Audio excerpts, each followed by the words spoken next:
and of course our friend and guide Mr. Bharat Kumar. But with this I'll also take about 5 or 7 minutes of yours, if you permit me, to say something on the subject, because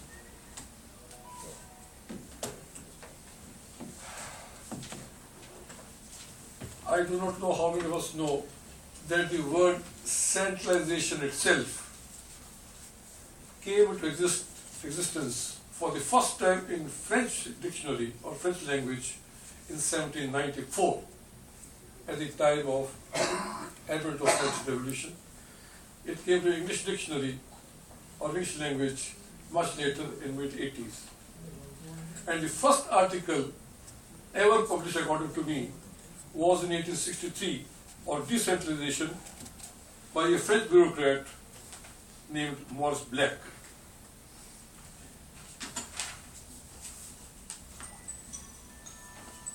As one is aware that decentralization is one of the 3 modus operandi for delegating powers to the lower authorities.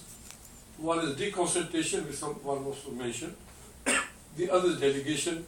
The third is devolution. We got enough material.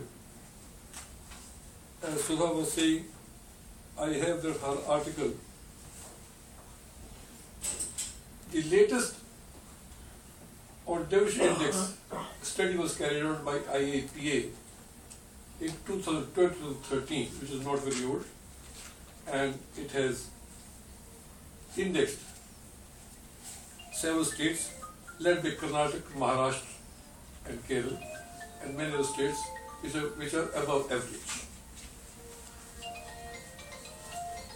A lot of things has been said, including by George, about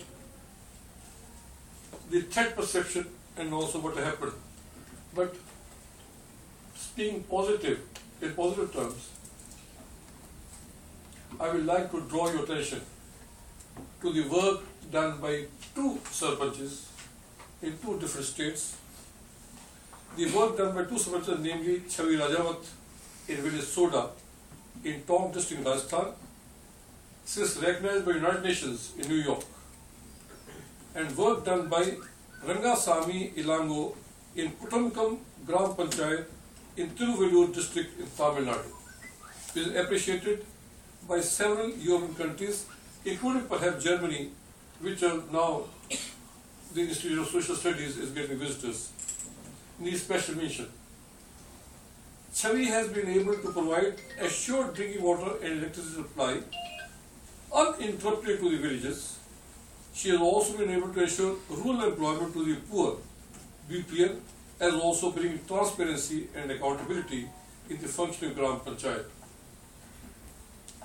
What to surprise you, ladies and gentlemen, is Rangasamy has been able to ensure an average income to the villager of 40,000 rupees per family per month.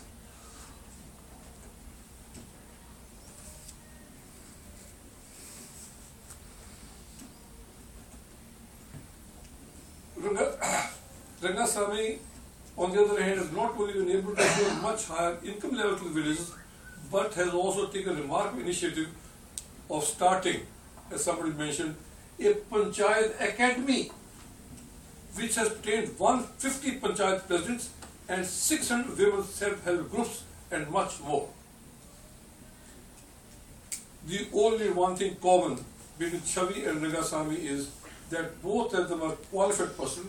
While Chavi is an MBA, Rangasamy is a graduate in chemical engineering, and both of them left their professional jobs to come and work for the upliftment of and welfare of the villages. Not to say Rangasamy almost was on the verge of meeting the same fate as this lady, because he also comes from a Dalit family. But he survived, he withstood, and he is now one of the leading personalities and success stories in the world. According to me, the following steps could go a long way in attaining the aim and objectives in letter spirit of the Constitutional Amendment enshrined in Article 243 of the Constitution. Firstly, as many of us have shared about the funds, functions and functionaries, central government could accelerate and rationalize the process of adapting the guidelines of central sector and central sponsored schemes, the principal source of funding for Panchayat Raj institutions, to ensure the centrality of the PRIs in the planning and implementation of these schemes in conformity with the letter and spirit of Part 9 and Part 9A of the Constitution.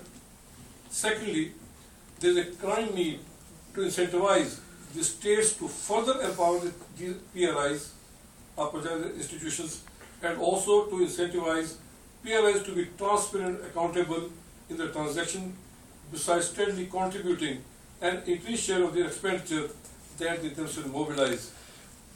A point was raised, perhaps by Mr. Mathur, about the money part. Each state, under the Constitution, Article 243, has a State Finance Commission.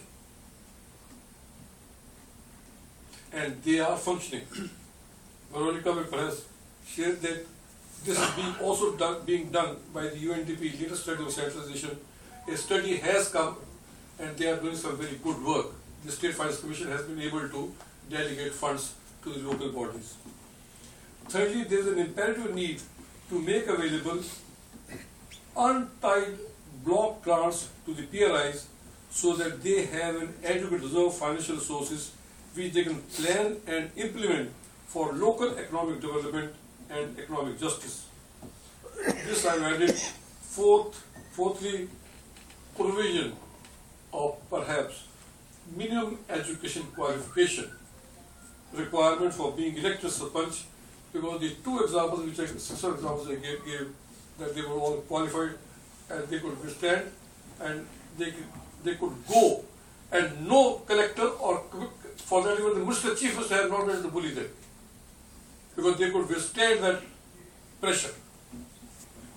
And fifthly and largely, there must be a mandatory requirement for the elected members at all levels of rural and urban local bodies to undergo a short training to be made familiar with Panchayat law, as was the rights, obligations and expectations from the local representatives. A need will arise to develop well-developed indicators that shall help monitor and evaluate the progress and achievement of a given program objective in real and substantive terms. There shall need to be provision for social audit as well. Request you to get. This all, Thank you for as John said, I still remember West Bengal, we started this. The collector and district magistrate was the ex officio secretary of the district panchayat, and he was obliged to get the orders from the elected representative. That somehow has got lost, but civil service are playing and can play a very positive role wherever they are in two ways. One, like Maharashtra. Maharashtra has transferred large number of schemes along with 16,000 functionaries to the Gram Panchayat. But the question is that those people should be well informed or educated enough to take advantage and put them to good use. We are talking about the block level and panchayat level, and maybe also at the district level. There is a need for the higher level civil servants to put the thing in correct perspective and convey this message to their functionaries that the good work which they can do in cooperation and getting guidance from the local people. And civil service are capable and are doing good job in certain places. The only question is of replicating this and making it cover a wider circle. How can we do that? I think one association made by Sudha was at the academy. I will add that not only in Lal Shastri Academy of Administration, but also at the state level and panchayat institutions. And one example which I gave from Tamil Nadu was having a panchayat academy at the panchayat level, so that it may not be possible in all places, but there are, many of us are aware, perhaps, ladies and gentlemen, that there are panchayat Raj training centers in all states. It is a question of making use of them, and the message must go. And civil service can play a pivotal role at the higher level. Civil service, higher level can play a pivotal role in this regard, and we hope that this message reaches them. And this can also, perhaps, with request to Mr. Prabhat Kumar and also that central government, that IS officers, all under service officers, which come for training, this particular subject could also perhaps become an integral part of sharing thoughts with them about the decentralization and use of bureaucracy in this regard. Thank you very much, ladies and gentlemen, for spending your time with us.